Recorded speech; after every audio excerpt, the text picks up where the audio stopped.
Nah, people are fighting, and people are fighting in Davis Cup.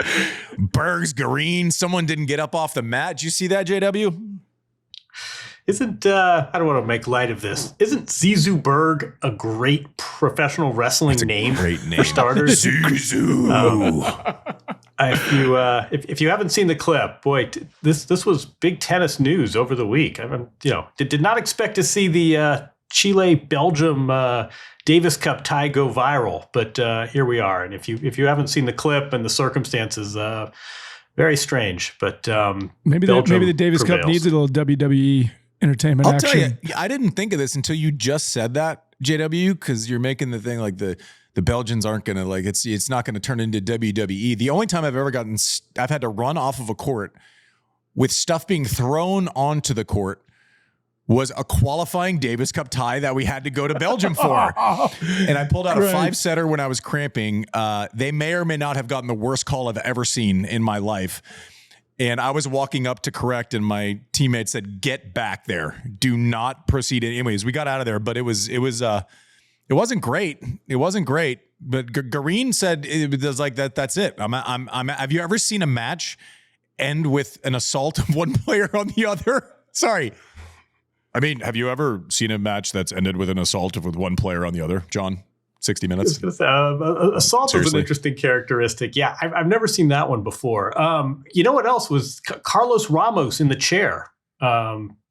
Make of that what you will. But I don't know. I mean, I don't know if you know. It's very hard to assess the severity of an athlete's injury, and we try to stay away from that. That said, I don't know. The other guy's about to serve for the match. You're on the ground, I wonder. That's it. So here, listen. Gareen may have, let's see, if he doesn't play for 3 weeks, and we don't know is what we're saying. We don't know how he feels. It wasn't like a Rocky type cut. It wasn't it wasn't that emotional. I will say, had Berg's done that to an umpire, he'd have been gone. But apparently you can do it to another player and it's fine. Right? That's what. Go ahead. Yeah, that's the pushback, right? Yeah. I mean, if Novak Djokovic taps a ball and it happens to hit a lineswoman, and he says, "Listen, I didn't intend anything." Yeah, you should have just hit the opponent. It doesn't really matter what his intent is. Yeah, yeah. So he gives him a shoulder shiver, like they were fighting for position. There's not much room. There's no, it's not like after you go first. It's just kind of the rhythm of the thing. And listen, Berg should he have been hopping through there when it was crowded? No. Gareen got it popped a little bit, but here's where I'm at, right? If I get popped a little bit and I'm Gareen, okay, just a little, like maybe it's bad, and if it is, whatever. But bad, not bad. You're sitting there, and you're cogent enough to kind of put together the pieces. This is gonna get me in trouble, Mike. You ready for it? Okay. Similar to JW's point just now that I think he was getting to, that I'm just gonna put a little ribbon on. If you're on the ground looking up, I don't know, the guy's serving for the match. So what are you, about 15, 20% max to break? You hope he chokes. You hope but you're not going to, it's not as if you're 40% to break back. If you're Gareen and you're sitting there, like you're putting Ramos in a weird spot, are you 50-50 to get the default? I mean, do you think that decision comes that quickly? Or I would have been thinking it. I'll tell you what, if I thought that I had 10% chance to break, you're going full soccer reaction. But I had a 50-50. What's more responsible to your team right there? Yeah.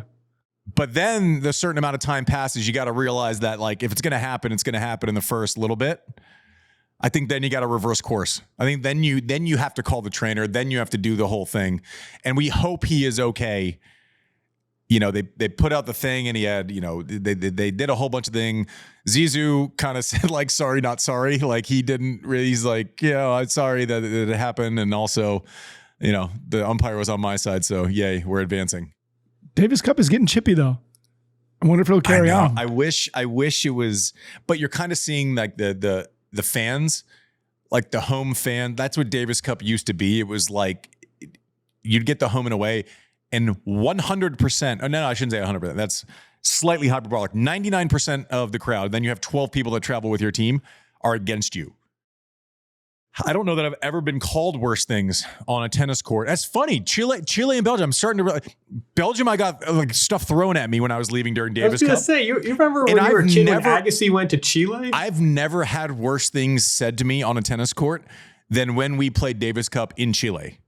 I mean, imagine the stuff you couldn't understand. It was the worst stuff ever. And I gave them, there was this one fan that was threatening, my family, doing all this stuff, calling me all sorts of terrible, terrible, terrible things.